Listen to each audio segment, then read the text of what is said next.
called him yesterday.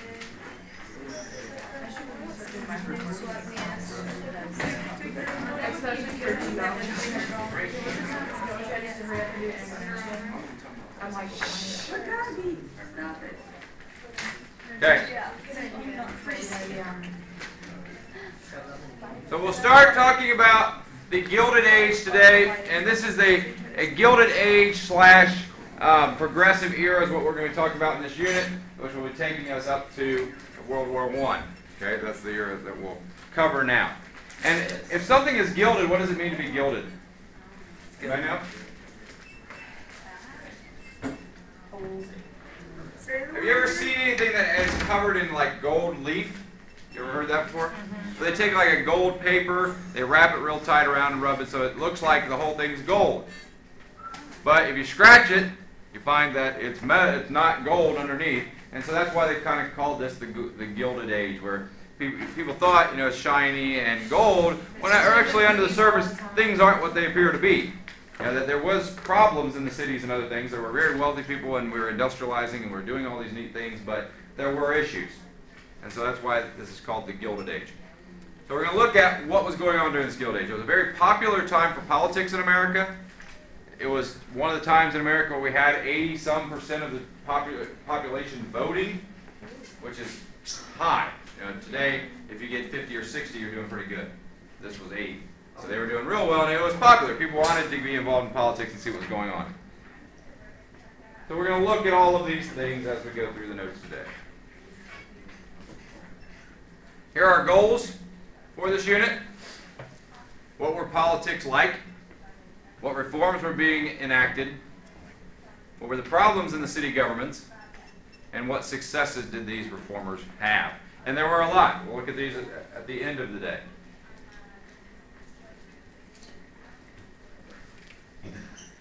Gilded Age politics. Okay, this was, like we said, a time when no party was going to dominate. The Republicans and Democrats were going back and forth. And almost every election you see someone winning that had not been in power. So if the Republicans controlled the House and the Senate, that would switch to the Democrats, and the next time it would switch again. And so you'd also see rallies. Can you imagine going to a political rally, a 3-day Republican rally for President Romney? Would you go? No. Why? It's way too long. it's boring. Boring? Well, it wasn't boring. They made it fun. They made it like a festival atmosphere. And again, you're talking about an era where there's no television, there's no movies, there's no radio. You have nothing else better Yeah, to do. yeah. This was something going on in your town. People wanted to get together, and so they'd come together for these rallies. And they were, like I said, it was a festival, as much as it was anything else. But you had politicians also giving 3-hour speeches. Oh, no. I know you guys want to go to that. Oh, yeah. I'd stand up and tell the dude, make it short and sweet. Well, again, they were very good public speakers, many of them, and they were giving the rah-rah speeches, and people were pumped up, and so they were entertained during these speeches. The problems Americans were worried about in politics, they were worried about big business and special interests getting too much power inside our government. You have the Rockefellers and the Carnegies and the others we've talked about who are super wealthy guys, right? And there are no restrictions at this point on what they can do as far as giving to politicians. Today we have laws in place. If I wanted to give money to Obama, how much money could I give personally to President Obama's campaign? 200. 10 grand. 10 grand. That's the maximum amount of individual contribution is limited. That's awesome. Why would you limit that? Because then you just have one person paying for it. Because then you get somebody like 50 Cent or whatever that really likes them and drops like 30 million. Yeah, and what would be the problem if say if Gates or Warren Buffett gives President Obama $150 million donation to his campaign? He's obviously going to win. Okay, he could win, but what would be the problem with that? That's not fair. It would be, yeah. It may not be fair to the other person, but why would I give him $150 million? You love him. Because he bribed you. I want him to win for what? President. So I get some influence, right? If he then has some bill that the Congress has passed and he may veto it or sign it, and it's going to hurt my company. If I call him up, he better answer the phone because I gave him $150 million, and he better vote my way or I'm not going to give him any more money. You know, so that's why we limit it, so that you don't have influence over the politicians as much. But there were no restrictions this time. So if I'm Rockefeller, I can say, hey, I think Josh Baker needs to be president. Josh, you need to run for president, and I'll fund you, whatever you need. And then basically he's my candidate. You know, he's going to do what I say because I bought everything for him to get into office. And that kind of stuff was happening at this time. Oh my gosh. So it was the special interest in big business having lots of power in Washington. And that's something that the reformers during this Gilded Age, and these reformers are going to be called progressives at this time, they're going to want to end that corruption. You know, today you can give, I think it's $10,000 individual, $50,000 for a corporation to an individual campaign. Now, to like the Republican National Committee and stuff, they can give more, and that's what they usually do. If Bill Gates ran for president, how much of his own money could he spend? Whatever he wants. Yeah, you can spend whatever you want of your own money because it's okay for you to have influence over yourself, right? That's not a problem.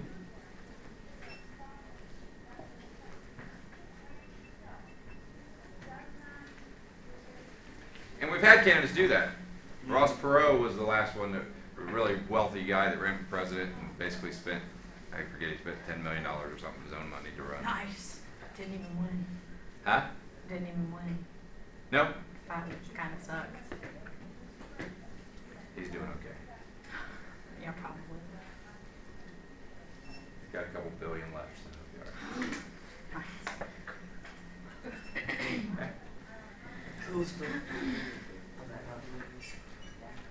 All right.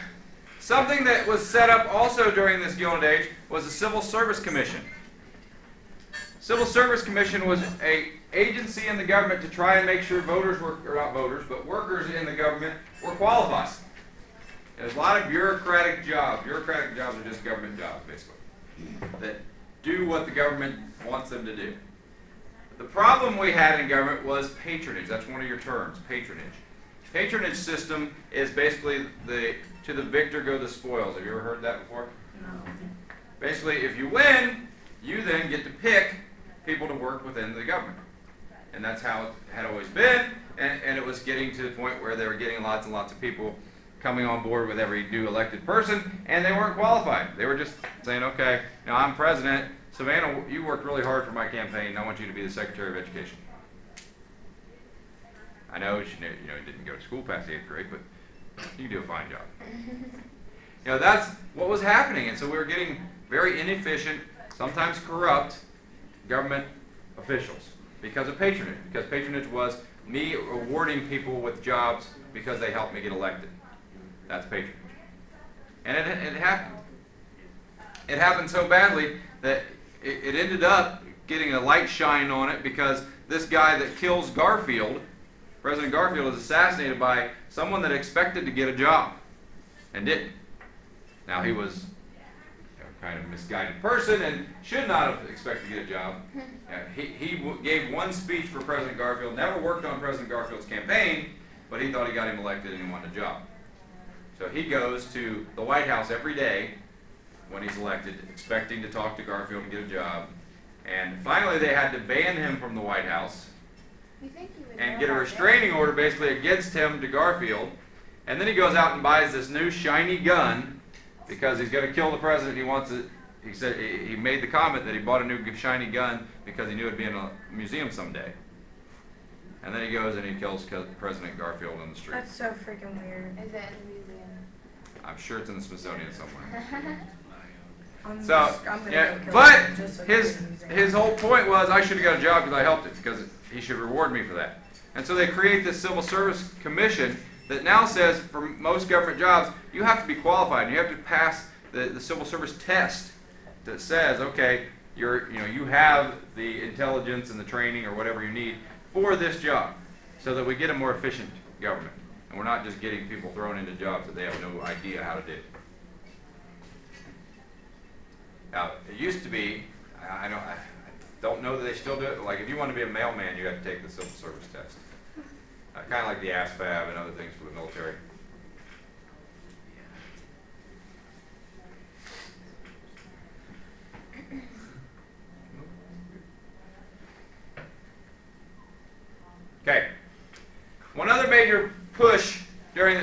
is the regulation of big business. We talked about all of this early industrialization. What was government's job in the economy? What had the government been doing? Nothing. They had the policy of what? Laissez-faire. So with the laissez-faire policies, they weren't doing anything, and now they're going to start to take some action because they see that these companies are getting so large that they're shutting down competition, and it's not good for the U.S. So the first thing they do to try and regulate railroads, because railroads were huge business and monopolizing most areas, they create the Interstate Commerce Act. Interstate Commerce Act was established to regulate the railroads and to end the pools and the rebates. We talked about how farmers and small businesses hated the pools and rebates because it just raised the prices for them. So they end that with interstate commerce. Now if the trains want to raise their prices or lower their prices, they have to go through a government agency because it's regulated to approve those changes. Like that today. What does it mean to be interstate commerce? Emily? Well, I don't know. Think about it, interstate. Well, We have an interstate right here, right? yeah. Why is it called an interstate? That's the interstate state. Wrong enter, but nice try. Like, I guess. Because it goes Because it goes. to many states, right? Oh. It crosses state borders. So it's I-70 here, it's I-70 in Indiana too, right? Yeah. So it's interstate. Oh. Okay? That's all it means. So if it's between states, if you're trading anything between states, that is the job of the federal government to regulate, and so they can regulate railroads because they cross state lines. Like today, if I go after school and I go to Richmond and I buy a gun or I buy a 6-pack of beer and I come back to Ohio, guess what? I broke the law. You're not allowed to, because each state regulates their own alcohol and all that. If you cross state lines with beer, that's technically illegal, unless you are have a license to do that. That's Well, weird. I guess People a do lot that of all the people time. People do it all the time because we My live dad so does it. close to the border. It happens, and they can't stop everybody from They don't doing really it. think And about it. the law, the purpose of the law is to stop people from going to Indiana and buying 80,000 cases of beer and bringing it to Ohio, so that Ohio basically doesn't have control over their own alcohol sales. Now, if you're not intending to resell it, it's really not going to be a big deal, Oh, right? okay. So if you go to like Walmart in Richmond, Mhm. you get beer and then take it home. Technically, that's against the law. My dad does that because What's on beer? Sundays. But it's it's like I said, they're not trying to stop your dad from doing it. They're trying to stop people that are going to resell it and not be I don't controlled. know why Buckeyes would want to go to Indiana to get beer. Because for one thing, it's not cold, and two, they can't sell it on Sundays, unlike Ohio. Well, like I said, it happens. I mean, And you would know, Chris. it's not. I used to live in It's Indiana. technically not a big deal, but it could be, and it is a violation of federal law because you cross state lines. Okay. The other major act that's put in place is the Sherman Antitrust Act, and this was to regulate the monopolies and to stop the trusts. Like Standard Oil Company, they created a trust so that they could be a monopoly. And monopolies shut down competition, like we took the essay question we had. They didn't want people shutting down competition. They wanted competition, so they say, all right, we got to be able to regulate this. Let's create the Sherman Antitrust Act. And now we can say that's illegal competition and you have to break up. Standard Oil Company was the best example. You've got Rockefeller here. They did shut down Standard Oil. Standard Oil became like 11 different companies because they thought that one was too big. And so it became like Exxon, Mobil, Shell. I mean, all these companies that are still around today were Rockefeller Standard Oil. So, he came out of it pretty good, but they had to break it up and compete against each other. They couldn't have one company doing it all. And you see that this is one of the pictures from the era showing how people thought that big business was corrupt and had way too much influence over the government. You got Rockefeller there. You can see on his cuff there it says Rockefeller. He's got the White House in his hand, and looks like the Capitol in the background is one of his factories, right? If he's got that much influence or doing what he wants, that's what they're portraying in that picture. You, I can now that you told me it was in Yeah. my house. I thought it was the word train or something. I do Yeah, too. White House. Okay, progressives. So to tackle all this, we have a lot of people working towards these changes, and they're going to be known as progressive. Progressive is a group, anybody doing things to help change society were called progressives at this time, especially changing government. So what the progressives wanted were, they wanted to reform city governments. They wanted to get rid of the boss rule. We talked about Boss Tweed and how corrupt it was that these city bosses were put in place to make sure the cities ran good and they got things done. And the cities had to change so fast with all this urbanization, they kind of needed someone like that. You know, if we had to get the council together and make a vote and bring people in and debate it every time a decision had to be made for city government, is that very efficient? No. Democracy, straight democracy, isn't very efficient. So they let someone have that much power to make the change that needed made.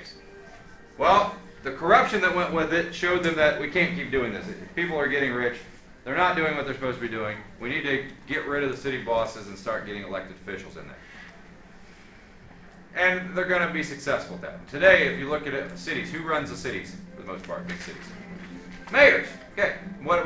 What's different about a mayor? They can just be in within that city. Yeah, they have term limits sometimes, right? They have to be voted in, and if they're not doing a good job, what do you do? Yeah, you don't vote. You vote somebody else in, and so they're limited in their power. Now, some of these bosses got elected that way too, but they would give gifts and bribes and other things to the poor so that they would vote for them. Well, no longer can you do that. There are laws saying, you know, if you're buying votes, you can't do it legally. But they still do. They buy ads and they influence, but they don't technically buy votes. I mean, you know, like I can't go in, like Indiana's a great example. Politicians used to go into the poor neighborhoods, send someone in and go themselves and say, hey guys, they go into a bar and say, I'm going to buy everybody a beer, but then everybody come with me and we're going to go vote. Vote for me. After you get a little bit of liquor in Yep. the system. And why I say Indiana is a good example of that. What does Indiana do because of those kind of things are happening? On election day, what does Indiana do? Drink beer. No liquor sales until after the polls are closed. Oh, makes sense. Yeah. Because it happened. There are reasons why they do it, because people were taking advantage of it. That's great. I would totally do that. Yeah. So they buy you beer and then say, hey, let's go vote. Yeah, I got a bus outside, let's go vote. Yeah, that's another thing. I I, would bus outside. I've never seen a drive-through until I moved to Ohio. Like Yeah. a drive-through, like For alcohol. liquors. Yeah. Yeah. I've never seen one of those until I moved to Yeah, Ohio. Indiana's They're different everywhere. laws. Can't do it in Indiana. We have a lot in Ohio. Is that all they do over there is watch movies? Oh, I thought it was something like. That's their 4th movie this year. Video clips. Okay. Alright, some of the corruption that was taking place, we talked about with the bosses were definitely corrupt, and we'll talk about this guy in a second. The citizens would get together and form these good government leagues. Good government leagues were basically watching over, being the police, you know, for politicians, making sure they were doing the right things, getting rid of the ones that were corrupt, trying to get the ones that they thought were good into office. And they had success. In Minneapolis, they got rid of a mayor that was corrupt and got him put in jail. And in Cleveland, they got a mayor elected that made a lot of changes to the city utilities, made it more affordable, regulated it, and so helped the city of Cleveland. Anybody know who that guy is in the poster? No. He looks familiar. In 2008, he was in the news a lot. He does. 2009, early 2009. He looks really familiar. I feel like He was on a reality show and other things since then. That's Rob Blagojevich. I don't know A that. very weird name. He was the governor of Illinois, Oh. and he got in trouble for trying to sell the Senate seat from Illinois. Basically what happened was, in 2008, President Obama was elected president. He had been the senator from Illinois, so there was an empty seat for the Illinois Senate. And so in their constitution for the state of Illinois, the mayor appoints someone to be senator until they have a next election and can vote on a senator. So he has the power to create, to put someone in the Senate. Now, if you're a senator, you get your $170,000 salary, but as a senator, you get your $170,000 a year salary for life. You get health care for life.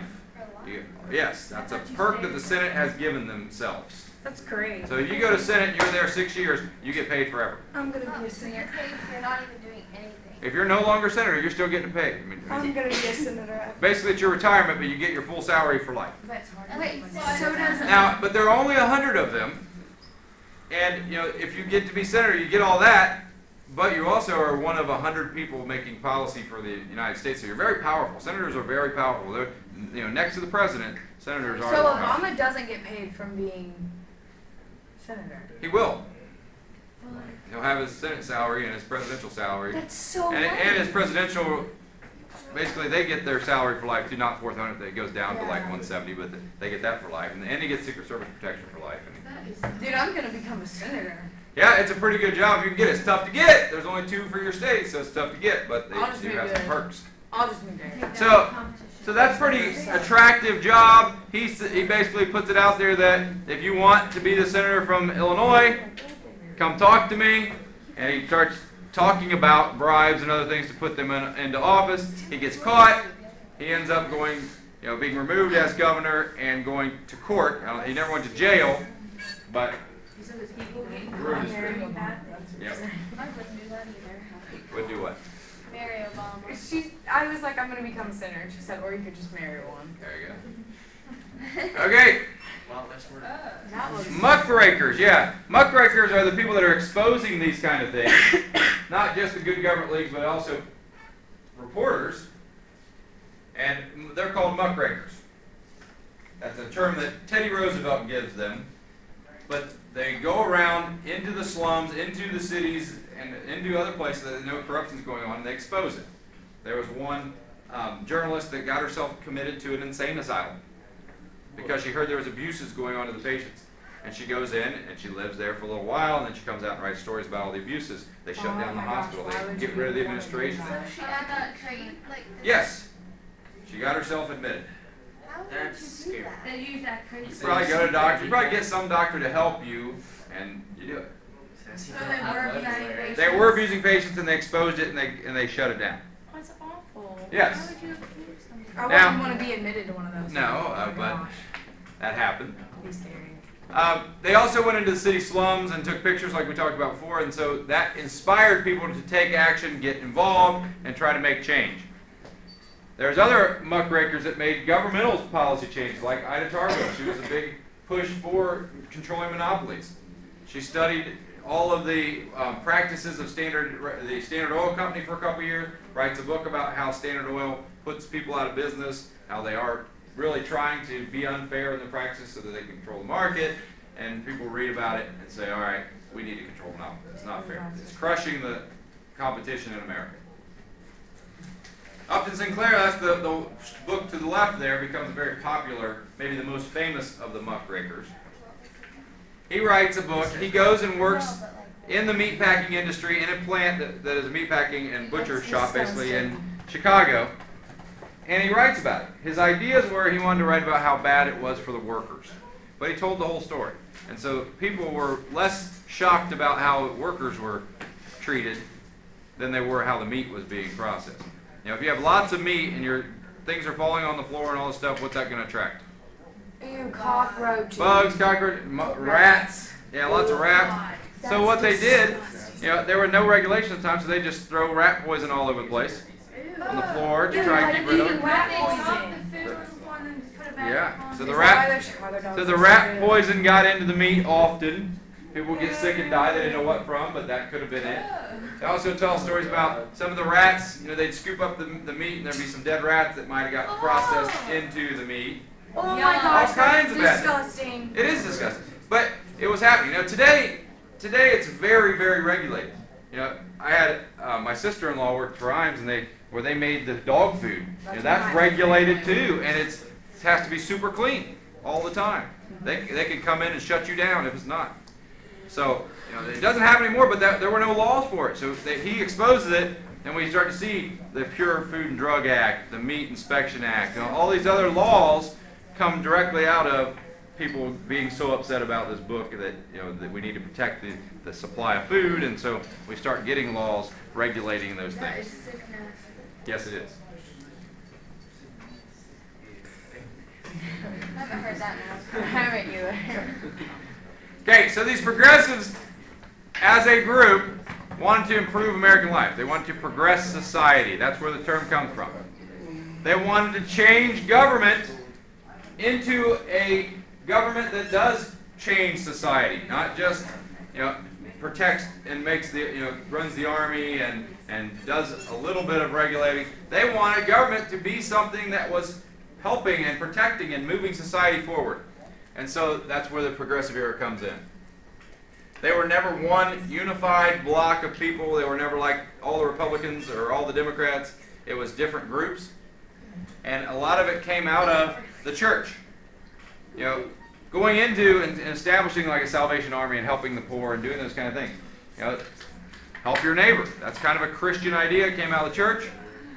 And, something else that came out at the time was this idea that if we're going to help people, let's figure out how to help people the best. Let's make it the most efficient. So they start collecting data. They start using analysis to say, all right, what would work best?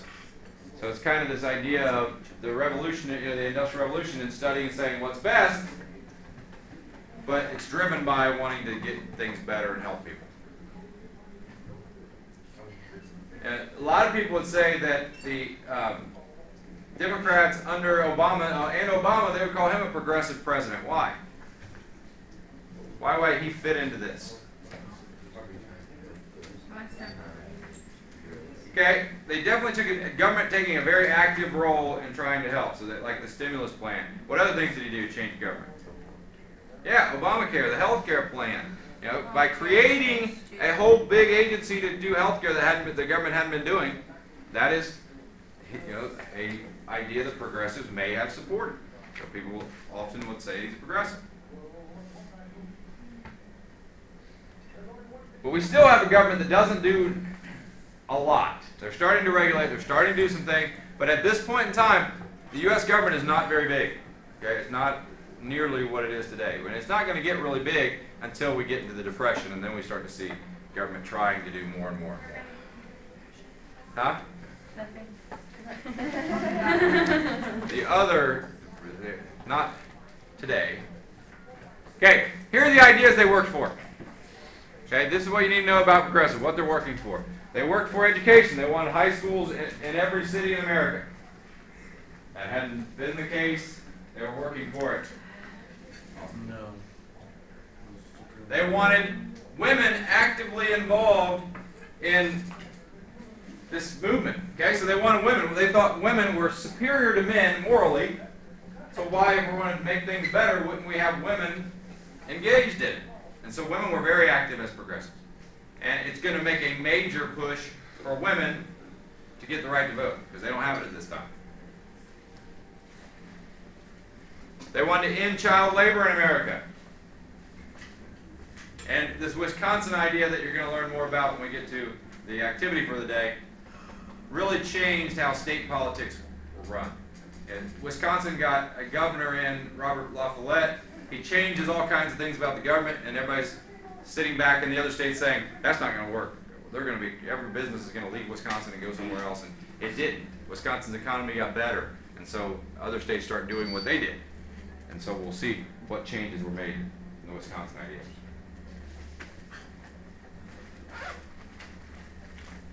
Plan. Are we ready? Oh yeah, totally. Some are taking notes. Okay, here are the successes of the progressive movement. Primaries. This is changing the way we do things. Anybody know what a primary is? It's one of your terms that you'll need to define, but what is a primary? Major. It has to do with the election. We just went through the primary process in the summer. Do you guys remember Ohio having a primary? Kind of sort of, I don't know what it is. Okay. Find out who's going to. Exactly. Primaries are how we choose candidates now. We had a primary where we voted for, it was, Mitt Romney, Herman Cain, all the other guys that were running for Republican for president. Every state goes and has a primary or a caucus or some type of primary system where you choose which candidate you want to win. And then the guy that got the most votes through all of the states becomes the candidate. Or in your city, you choose for a couple different Republicans or a couple different Democrats, and whoever gets the most votes is the one that goes on the ballot. That's a primary, so it's voters choosing candidates. Before the primaries, you just had backroom deals where you had Republican guys, say every state sent their head Republican to this meeting, and we're all in. And we say, all right, who's going to be our presidential candidate this year? And we say, okay, Savannah's going to run. This guy. That's it. That was how they picked candidates. So the U.S. voters had nothing to do with it. And so they didn't think that was very fair, so they come to the primary system. We have an initiative that's in most states. And this is how we can get things passed ourselves in state legislature.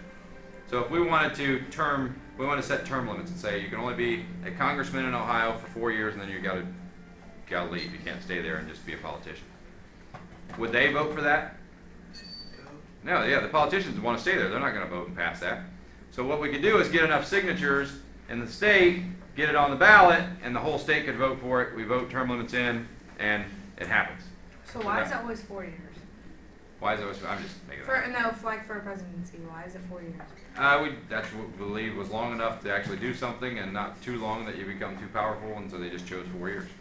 Senate's 6 years, House is 2 years. I think that's kind of makes sense. 4 years. Yeah. Time to actually do something. Yeah. And not mess it up. I think 4 years is way better because like our House of Representative members, 2-year term, you basically get in office and you're raising money and campaigning again because you got 2 years you got to run again. So you don't. I mean, you're constantly raising money and campaigning. Yeah, that would time so. Okay. Then, so initiative, you can get a law passed without going to the government itself. And a referendum we use really a lot in Ohio, and we've used it lately. And that's when the Congress, or our General Assembly in Ohio says, all right, this is an important law. Let's put it before the voters. So like the casino. Remember we had to vote for the casinos? We have that open. They said gambling is important. Let's put it before the voters. And we will vote. And we decided that we allow casino gambling. And so now we're seeing casinos opening this week in Columbus. They opened one a couple months ago in Cleveland, and then in Cincinnati sometime in the spring, I think. What's that? Is that good? It'll bring. It'll bring money in the state. I don't know if it's good or bad. It's just kind of opinion. Okay, a recall is something that the progressives also passed. This is a way to keep accountable your politicians because you can get them out. You know, if they have a 4-year term but they're doing a horrible job the first year, you can get signatures and put a vote up to recall that candidate, and you can get them out of office. So all of these are giving more power to voters. That's what all of them are about. The 16th Amendment is one that we all will love our whole lives. This is the national income tax. How we pay our taxes is the 16th Amendment. Now, you guys will love paying taxes when you work, I'm sure. Oh yeah, definitely, dude. But what they did was this is a graduated income tax. So what does it mean to have a graduated income tax? It's a graduated. It's not the same, right? If I make $20,000 or I make $20 million, I don't pay the same tax, right? Rich. I pay a lot more percentage, and that's where the graduated part comes in.